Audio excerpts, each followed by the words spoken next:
सबसे पहले तो मैं आदरणीय ओम बिरला जी का तहे दिल से इस्तकबाल करता हूँ हमारे शहर ज़िले के अंदर। ये मेरी खुशनसीबी है कि ओम बिरला जी जिस क्लासरूम के टीचर है वहाँ का एक छात्र हूँ मैं। लोकसभा में पहली मर्तबा जब गया, पहला ही दिन था, कहीं ना कहीं एक बेचैनी थी कि कैसे गुजरेंगे 5 साल। पहला दिन जब आया और स्पीकर साहब अपनी कुर्सी पर विराजमान हुए, उनका मुस्कुराता हुआ चेहरा देखकर ऐसा लगा कि 5 साल तो हंसते खेलते निकल जाएंगे। मुझे ये कहने में कोई झिझक नहीं है कि राजनीति अपनी जगह के ऊपर, लेकिन जब स्पीकर साहब अपनी कुर्सी के ऊपर बैठते हैं तो किस तरह से हर एक सदस्य के साथ इंसाफ किया जाए, मैंने ओम बिरला जी से को देखा है, सीखा है। आप यकीन नहीं करेंगे कि 11 बजते हैं और वो अपनी कुर्सी पर विराजमान हो जाते हैं, और कई बार ऐसा होता है कि रात में 2-2 बजे तक भी सदन चलता है और वो अपनी कुर्सी के ऊपर बैठे रहते हैं।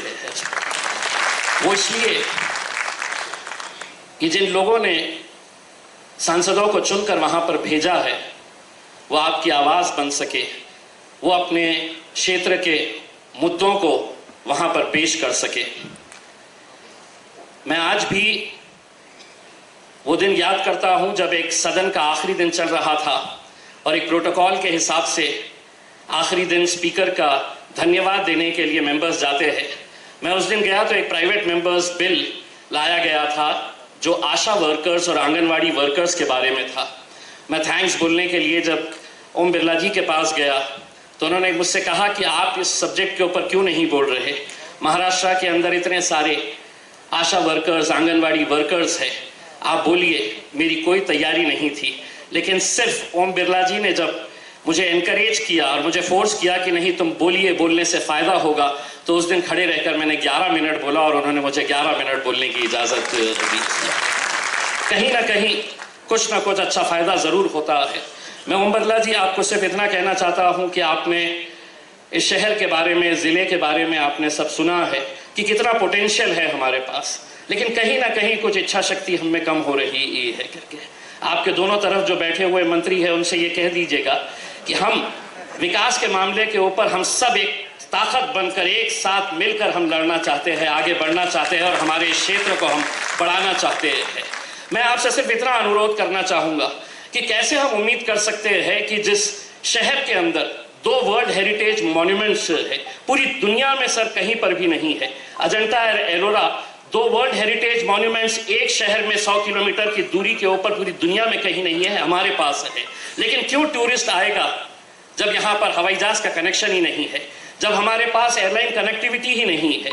एयरलाइंस आते हैं, आज इस शहर की हालत यह है कि सुबह की फ्लाइट है तो शाम की फ्लाइट कैंसिल कर दी गई है। जब टूरिस्ट कैसे आएगा यहाँ पर? मैं आपसे सिर्फ इतना अनुरोध करना चाह रहा हूँ कि अगर आपने यहाँ पर एयरलाइन कनेक्टिविटी हमारी यहाँ पर बढ़ाने के लिए अगर आपने सहयोग किया तो यकीन मानिए इस क्षेत्र का इंडस्ट्रियलाइजेशन भी बढ़ेगा और टूरिज्म पोटेंशियल भी बढ़ेगा। मैं रेलवे के लिए नहीं कह सकता हूँ, क्योंकि रेलवे के लिए तो आपने दानवे साहब को मंत्री बनाया है और यकीनन वो 1 साल के अंदर जिस तरीके से मुस्कुरा रहे हैं तो बहुत अच्छा हिसाब देकर जाएंगे, वो 1 साल के अंदर बहुत अच्छा कुछ करके जाएंगे।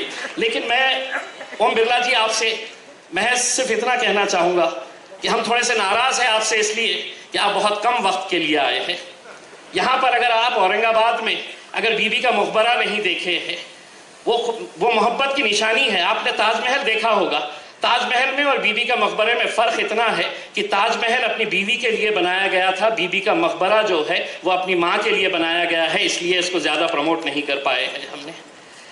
दूसरा ये है कि यहाँ पर अजंता एलोरा, तो हम जितने भी यहाँ पे हमारे लोग यहाँ पर बैठे हुए हैं, हम सब आपको न्योता देते हैं कि अगले महीने बरसात शुरू होने वाली है, बहुत खूबसूरत मंजर होता है। एक बार दोबारा आप हमारे शहर में आइए और देखिएगा कि हमारे शहर में कितनी अच्छी अच्छी खूबसूरत चीज़ें हैं।